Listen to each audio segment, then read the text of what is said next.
सास की सोच।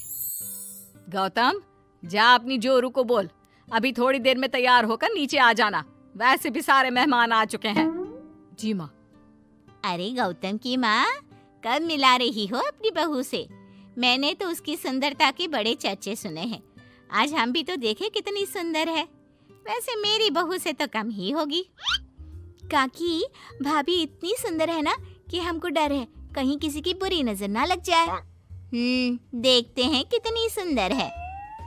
अरे आप चुप कर और देख अपनी भाभी को, तैयार हुई या नहीं। अरे लो, भाभी आ गई। अरे कितनी सुंदर है, इसके चेहरे पे तो चांद सी चमक है। सुन रिमझिम, क्या नाम है तेरी भाभी का? सही पहचाना आपने, चांदनी है मेरी भाभी का नाम। क्या हुआ काकी, मुंह से बाहर शब्द नहीं निकल रहे? यह चांदनी भाभी की चांद सी सुंदरता ने आपका मुंह बंद करवा दिया। हाँ सुंदर तो है, पर सुंदरता से क्या होता है? लड़की में गुण भी तो होने चाहिए। मेरी बहू में सुंदरता के साथ साथ संस्कार भी है। अरे वाह गौतम, सच्ची में तुम्हारी बीवी बहुत सुंदर है। हाँ, एकदम चांद जैसे अलग चमक रही है तुम्हारी बीवी इस पूरी पार्टी में। बात तो तुम एकदम सही कह रहे हो। इस भीड़ में भी सबसे अलग चमक रही है मेरी चांदनी। आज इस पार्टी में तुम्हारी बीवी की सुंदरता ने 4 चांद लगा दिया है। कुछ दिनों बाद जब गौतम की माँ आस पड़ोस की औरतों से गप्पे मार रही होती है।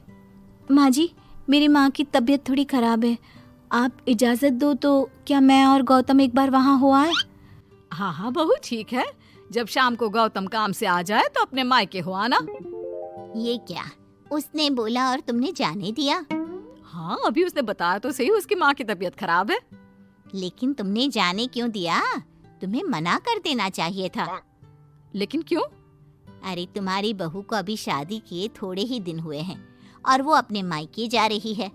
अरे घूमने थोड़ी ना जा रही है, वो अपनी माँ को देखने जा रही है। अरे कुछ नहीं जानती, बहुत भोली हो। ये बहुएं बस बहाने बनाती हैं अपने मायके जाने के लिए। मैं तो कहती हूँ तुम अपनी बहू पे थोड़ा ध्यान दो। एक तो तुम्हारी बहू रूप की सुंदर है, कहीं तुम्हारे बेटे को बहला फुसला ना दे। अरे लेकिन वो ऐसा क्यों करेगी? और वैसे भी वो ऐसी नहीं है, वो मेरा बहुत ध्यान रखती है।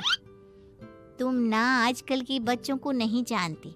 शुरू शुरू में ये सास की सेवा करना, परिवार का ख्याल रखना बहुत अच्छे से जानती है और पीठ पीछे अपने पतियों को परिवार से अलग होने की सलाह देती रहती है। क्यों बहनों, क्या मैं गलत कह रही हूँ? हाँ वैसे बात तो सही है आपकी। और पता है, मेरी बहन के बेटे की शादी को अभी 1 महीना भी नहीं हुआ और उसका बेटा अपनी बीवी की हर बात मानता है। और तो और अपनी बीवी के लिए अपनी माँ से लड़ता भी है। पूरा का पूरा अपनी जोरू का गुलाम बन गया है। तुम्हारी बहू वैसे भी इतनी सुंदर है, ऊपर से पढ़ी लिखी भी है।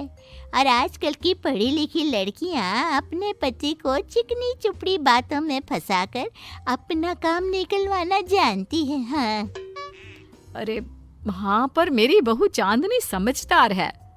हाँ यही तो बात है। तुम किसी के चेहरे पे देखकर उसके दिमाग में क्या चल रहा है वो थोड़ी ना बता सकती हो। और हाँ, अपनी बहू के चांद से सुंदर चेहरे को देखकर धोखा मत खा जाना।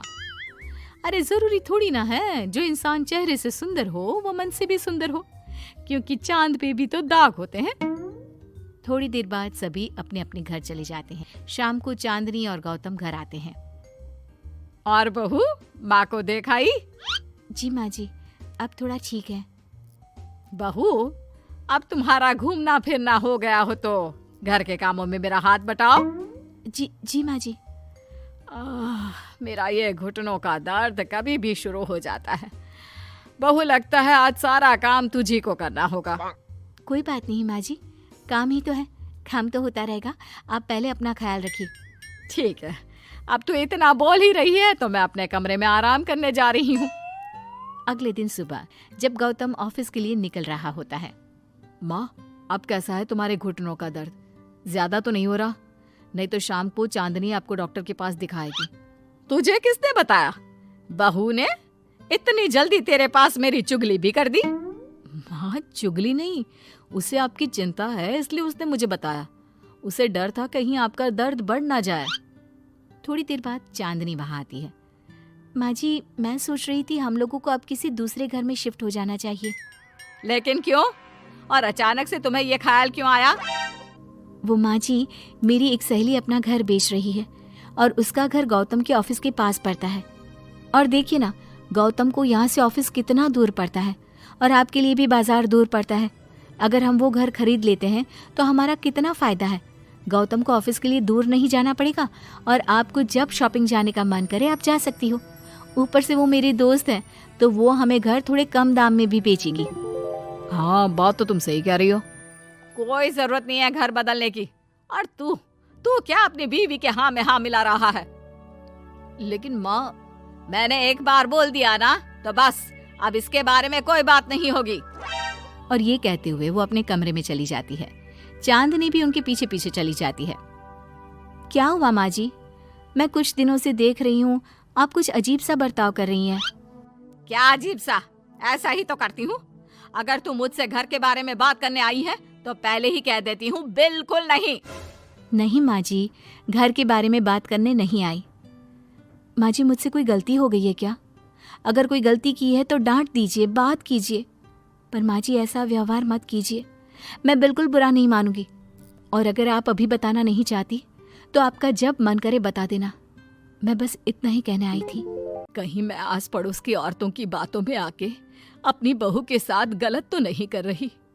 और वैसे भी वो सही तो बोल रही थी। उसने मेरे और गौतम के बारे में ही तो सोचा।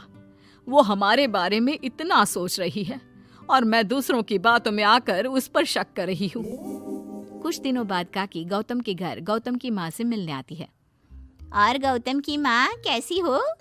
मैंने सुना तुम घर बदल रही हो। हाँ, वो वहाँ से गौतम का ऑफिस पास पड़ता है ना, वहाँ की तरफ ज्यादा सुविधाएं भी है। लेकिन इतनी जल्दी तुमने घर कैसे ढूंढा? किसने बताया? मुझे भी बताओ, मुझे भी अपना घर बदलना था। ये चांदनी का आइडिया था, उसी ने घर ढूंढा।